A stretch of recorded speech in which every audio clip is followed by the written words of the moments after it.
Aleluia. Chegamos ao capítulo 7 do livro de Atos, nessa jornada do relógio de oração.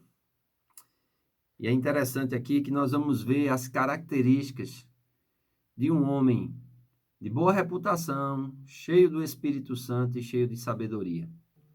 É interessante que essas pessoas, elas deveriam, vamos dizer assim, ter um lugar na sociedade, ter um lugar privilegiado. O escritor aos Hebreus, no capítulo 11, diz que o mundo não era digno de ter essas pessoas.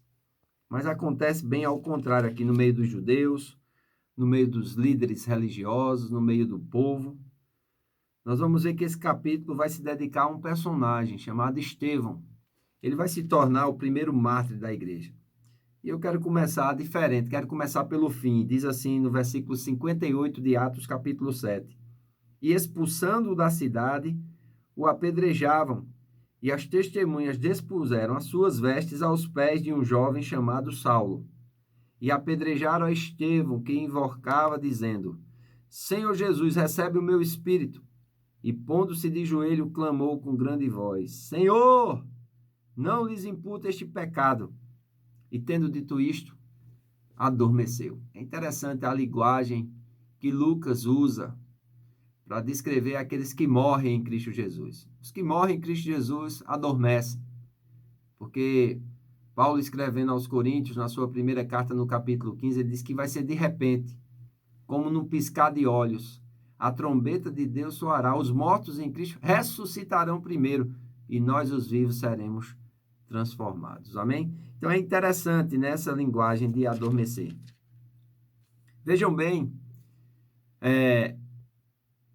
quais as características de um homem cheio do Espírito Santo, de um homem de boa reputação e de um homem cheio de sabedoria? Ele é um homem que conhece a história de Deus, a palavra de Deus. Quando a gente vai ver aqui Estevão, cheio de fé e de poder, ele não somente conhece.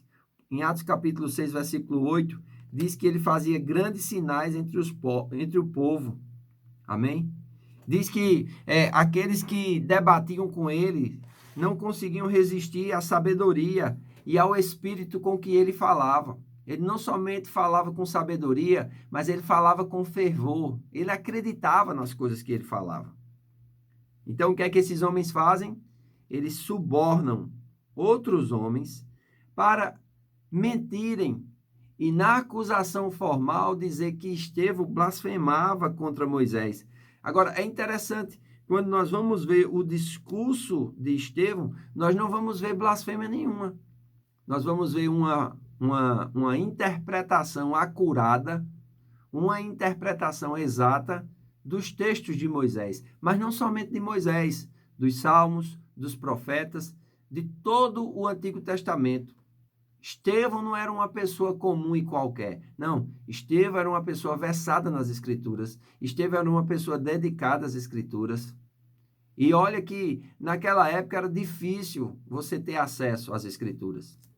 Para se ter acesso às Escrituras, tinha que ser uma pessoa proeminente, tinha que ser uma pessoa versada, tinha que ser uma pessoa estudiosa, tinha que ser uma pessoa que verdadeiramente tinha dedicado a sua vida àquilo. E é interessante isso, né?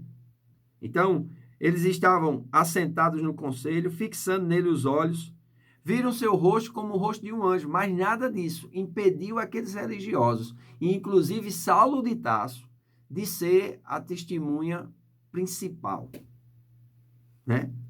O sumo sacerdote, no versículo 1 de Atos 7, vai interrogar ele, vai dizer: porventura, isto é assim? E no versículo 2, Estevão vai fazer a sua defesa. Amém? Vai falar quando Abraão saiu da Mesopotâmia, foi para Harã. Vai falar a respeito da promessa que Deus fez a ele, né? Vai falar sobre a sua descendência. Vai dizer sobre a nação do Egito, que seria julgada. Vai falar sobre o pacto da circuncisão. Vai falar sobre os patriarcas. Depois vai falar sobre José, o último patriarca. Depois vai falar sobre Moisés, no versículo 20, né? Diz que ele era muito formoso, foi criado 3 meses na casa de seu pai.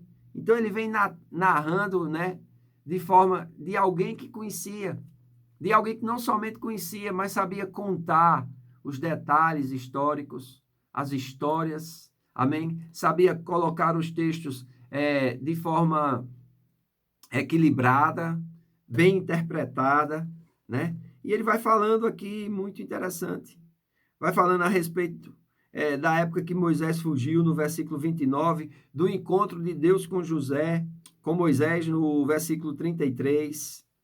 Vai falar sobre a promessa que Moisés tinha dito. Vai falar sobre que os filhos de Israel eram de dura cerviz, eram homens difíceis, que não queriam obedecer a Deus, que muitas vezes se afastavam de Deus, que muitas vezes eram resistentes a Deus, tinham um coração endurecido, da mesma forma que é hoje. Muitas pessoas hoje endurecem o seu coração ao ouvir a palavra de Deus. Quando a palavra de Deus nos sugere, olha, ao ouvires a voz do Senhor, não endureçais o vosso coração, mas se aquebrante na presença do Senhor. Quantas pessoas não são teimosas para com as coisas de Deus? Às vezes até falando de forma pensada, parece até que está crendo naquilo, mas as suas ações, as suas reações mostram que, na verdade, não há uma verdadeira crença ali. Há apenas um espírito religioso. Nós precisamos nos despertar. Amém? Versículo 50 diz, porventura não fez a minha mão todas estas coisas? Versículo 51, ele vai dizer, homens de dura cerviz, incircuncisos de coração e de ouvido, vós sempre resistis ao Espírito Santo, assim vós sois como os vossos pais. Vejam, características de homens religiosos. Ele tem uma cerviz dura, ou seja, é gente de cara braba, né? É aquelas pessoas mordendo a língua, a saliva fica saindo pela boca, dura cerviz, gente braba, gente que não tem amor, que não tem uma serenidade no olhar. Ele vai falar também que eles são incircuncisos de coração e de ouvidos. A incircuncisão representava a falta de consideração para com Deus, a falta da aliança com Deus. Lembra quando Davi foi diante de Golias? Quem é esse incircunciso filisteu? É interessante. Estevão aqui fala sobre a incircuncisão do coração e a incircuncisão do ouvido. Pessoas que têm ouvido, mas não ouvem. Os ouvidos são tapados para as bênçãos de Deus. Os olhos são tapados para ver a graça de Deus, para ver as maravilhas de Deus. A Bíblia diz que José, quando chegou em Antioquia, no capítulo 11 e 12 de Atos, diz que ele viu a graça de Deus em Antioquia. Ele viu a graça de Deus. Nós precisamos ter olhos para ver a graça de Deus. Nós precisamos ter ouvidos para sermos guiados pelo Espírito de Deus. Desperta, igreja. Desperta, amado. Desperta, ó tu que dormes. Levanta-te dentre os mortos e Cristo te esclarecerá. Claro, se a pessoa é de dura cerviz, se a pessoa é incircunciso de ouvido e de coração, ele vai resistir a Deus. Ele vai resistir a Deus. Ele vai resistir a Deus. Ele não vai fluir com o Espírito de Deus. Ele não vai seguir com o plano de Deus para a sua vida. Ele vai estar sempre dando desculpa. Ele vai estar sempre dizendo que não tem tempo de orar, não tem tempo de ler a Bíblia, não tem tempo de congregar, não tem tempo de servir. Então aqui ele vai ter uma visão aberta. Amém?